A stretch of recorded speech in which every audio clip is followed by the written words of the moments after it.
ஆண்டவராகிய இயேசு கிறிஸ்துவின் விலையேறப்பெற்ற பரிசுத்த நாமத்தில் அன்பின் வாழ்த்துக்கள். இந்த காலையில் உங்களை சந்திப்பதில் மகிழ்ச்சி அடைகிற இந்த நாள் உங்களுக்கு ஆசீர்வாதமாய் மாறுவதாக. ஆமென்.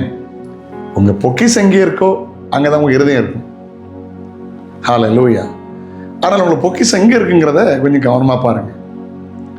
சமீபத்தில் எங்களுடைய குடும்பத்தை சார்ந்த ஒரு மூத்த அக்கா, அவங்களோடு நான் பேசிக்கொண்டிருந்தேன். அவங்க ஒரு அரசாங்க பள்ளிக்கூடத்தில் ஆசிரியராய் பணிபுரிகிறார்கள்.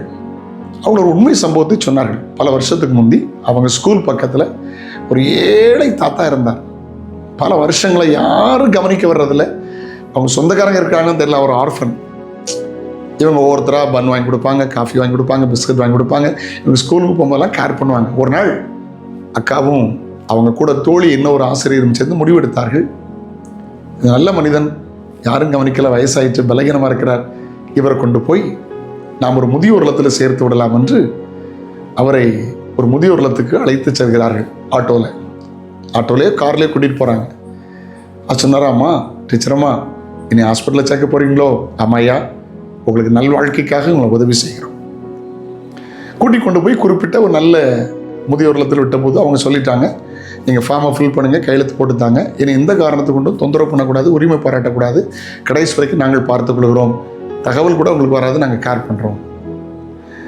அவருடைய உடைமைகளை எல்லாம் என்னென்ன வச்சுருந்தாருன்னு எழுதும்போது திடீர்னு அந்த பெரிய ஐயா தகப்பன், டீச்சரம்மா இந்த பேக்கை வச்சுக்கிடுங்க டீச்சர் அப்படின்னு கொடுத்தாங்களாம்.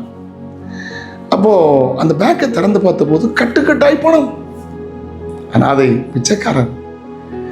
அந்த முதியோர் இல்லத்தை சொன்னாங்களாம், எங்களுக்கு ஒரு பழக்கம் உண்டு, கொண்டு வந்த பொருளை நீங்கள் தான் கணக்கு போய்க்கணும், எண்ணித்தாங்க. அவங்க சொன்னாங்க, கஷ்டப்பட்டு 2 பேரும் எண்ணோம், 10 ரூபா 20 ரூபா அப்படி 50 ரூபா அப்படிலாம் இருந்துச்சு, ரிட்டையர் வரைக்கும் எண்ணிட்டோம், நிறைய பணம் இருக்கு, எங்களால் எண்ண முடியாது. நாங்கள் ரொம்ப வருத்தப்பட்டோம்.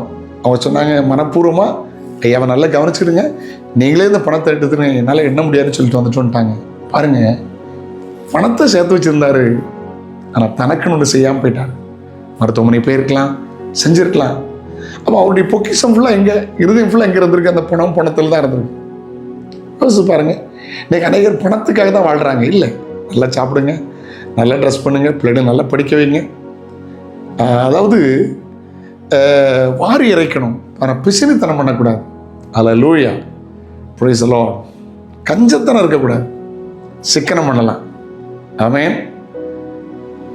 பணம்னு சொல்லி பிள்ளைகள் சரியாக கொடுக்க மாட்டாங்க, நல்ல பாதரட்சி அணிய மாட்டாங்க, தப்பு.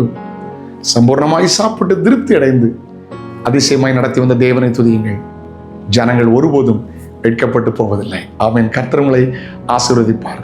உங்கள் பொக்கிஷம் பரலோகத்தில் இருக்கிறது, உங்கள் சிந்தை அங்கே இருக்கட்டும். ஜெபிக்கலாமா? தகப்பனே, உடைய பிள்ளைகளை ஆசீர்வதி, நன்மை கிருபை தொடரட்டும், பாதுகாத்துக்கொள்ளும்.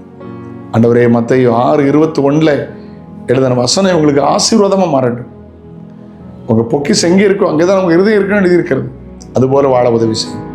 இயேசுவின் நாமத்தில் பிதாவே, ஆமென். நாளை உங்களை சந்திக்கிறேன். அதோடு கர்த்தருடைய கிருபை உங்களை தாங்கட்டும். God bless you. Have a nice day.